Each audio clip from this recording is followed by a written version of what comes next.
Hi வணக்கம் மக்களே. இப்போ மணி பார்த்தீங்கன்னா 4:56ங்க. மழை பெய்யுது. நான் குட்டி பையனுக்கு இட்லி ஊட்டிக்கிட்டு இருக்கேன். பார்த்தீங்கன்னா மழை பெய்யுது. ஸோ மழையை வேடிக்கை பார்த்துக்கிட்டு இருக்காரு. ஸோ உண்மைக்கே சொன்னால் தாய்மார்கள்னா ரொம்ப கஷ்டங்க.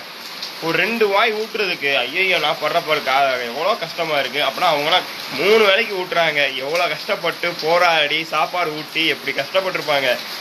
சாப்பிட மாட்டுறாங்க. ஆனால் மழையை நல்லா ரசிக்கிறான். ஒரு நிமிஷம்.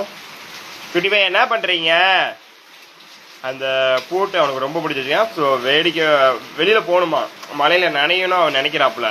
நான் மலையில் போய் நனைய போகிறேன், எனக்கு இந்த பூட்டு தான் இடைஞ்சலாக இருக்கு. ஆனால் ஆக்சுவலாக அது பூட்டில் மேலே தான் நம்ம டாப்பாக போட்டிருக்கோம். ஸோ அவனுக்கு தெரியாது. ஆனால் வெளியில் போகணும். கேட்ட உடைக்கிறான் பாருங்க. ஸோ அவனுக்கு ரொம்ப சந்தோஷமா இருக்கு. வெளியில் போகணும், மழை பெய்யுது. அந்த மழை பெஞ்சானே அவனுக்கு வெளியில் ஆடணும். ஆனால் இப்போ ஆடினானா நாளைக்கு அவனுக்கு தனிமை பிடிச்சிக்கணும். ஸோ அதனால் இட்லி ஊட்டி ஏமாற்றி ஊட்டுவோம்.